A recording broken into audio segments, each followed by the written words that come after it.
Muito bom dia. Vamos começar essa semana então, nessa segunda-feira, dia 17 de abril. Notícias importantes de balanços corporativos dos Estados Unidos que começou com alguns bancos na semana passada surpreendendo positivamente. E o livro bege, quando o governo americano solta notícias sobre a perspectiva econômica. E é bem provável que eles tenham que continuar a subir juros, principalmente na próxima reunião agora, dia 3 de maio. A leitura da inflação, sim, muito longe do pico do que foi no ano passado, ainda continua descendente a inflação, mas ainda muito longe da meta de 2% estabelecida pelo Banco Central americano, tá? Bom, eu fiz alguns posts mostrando que no mês passado os bancos tiveram saques de quase $1 trilhão.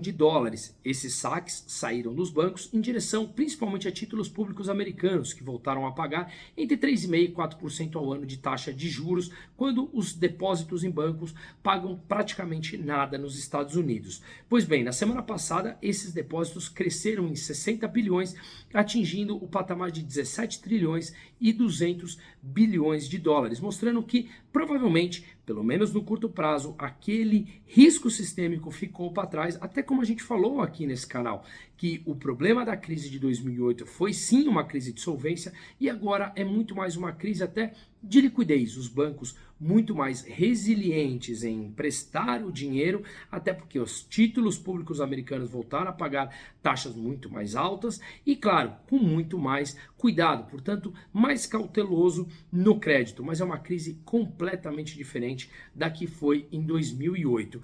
E o mercado já espera que sim, o Banco Central americano tenha que subir pelo menos mais 0,25% de juros na próxima reunião, como a gente vai falando aqui, porque, de novo, a inflação vem caindo, mas ainda muito longe da meta estabelecida de 2% pelo Banco Central americano, tá? O dólar, que enfrentou 3 estágios durante a pandemia, principalmente de valorização frente a outras moedas, agora vem sofrendo desvalorização. O índice DXY, que é o índice do dólar frente às 6 principais moedas do mundo, o dólar vem perdendo valor, inclusive frente aos emergentes também, as moedas dos países emergentes. Portanto, isso não é um cenário único do Brasil. Tem muito mais a ver com o exterior do que com políticas domésticas brasileiras, tá? Bom, o real, como a gente vem falando, vem valorizando frente ao dólar, que está praticamente 4,93, 4,94, mas sim, se os Estados Unidos já estão muito próximo do fim do seu ciclo de alta de juros, e aqui no Brasil os juros é bem mais alto do que lá, você atrai capital para pegar esse diferencial de juros. Tomam emprestados lá a uma taxa de juros mais baixa e investem aqui a uma taxa de juros mais alta. Esse fluxo de capital faz com que o real se valorize, assim como outras moedas emergentes, e assim como o euro, e assim como o franco suíço, que também todas essas moedas vêm se valorizando frente ao dólar, tá? Lembremos de 3 picos aí importantes que o dólar perdeu valor, tá? Nos anos 70, o dólar perdeu valor, o ouro subiu. Nos anos 80, o ien japonês ganhou valor e o marco alemão, então a moeda da Alemanha, também ganhou valor quando o dólar perdeu. Nos anos 2000, a moeda dos BRICS ganhou valor e também o euro ganhou valor e o dólar perdeu. E agora o que a gente vê é que o ouro também ganhou certo valor no ano passado e o euro também ganhou nesses últimos dias. O que virá pela frente, não sabemos. Acho que sim, já fiz um vídeo sobre isso, de que o dólar pode estar passando por um processo de que algumas moedas, até a China, enfrentando ele, mas, de qualquer maneira, isso é um processo que, na minha opinião, essa geração a gente não vê ainda o dólar perder a hegemonia no mundo como um todo. Aqui no Brasil, o que a gente vê é que nessa segunda-feira devemos e podemos ter a entrega do arcabouço fiscal pelo Ministério da Fazenda para o Congresso, veremos o que vem dessa leitura, e a Light, após anunciar suspensão do pagamentos, falou que não honrará o pagamento aos debenturistas nessa semana, tá?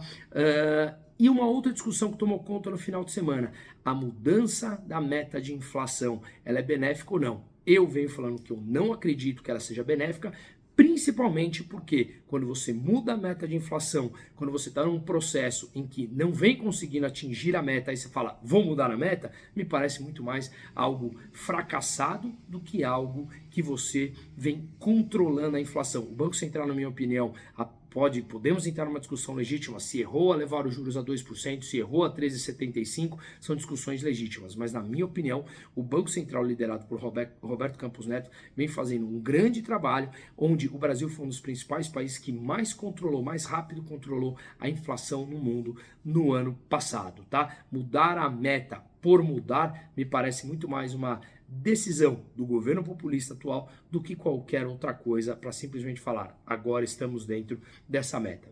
Bom, é uma discussão filosófica que cabe um longo papo, não dá para resumir aqui, tá? E na China, o que a gente tem essa semana, na terça-feira, é o anúncio do PIB do primeiro trimestre. Veremos o que vem à frente, mas deverá mostrar um crescimento de mais de 3% frente ao trimestre do ano anterior. Uma ótima semana para todo mundo e muitos bons negócios.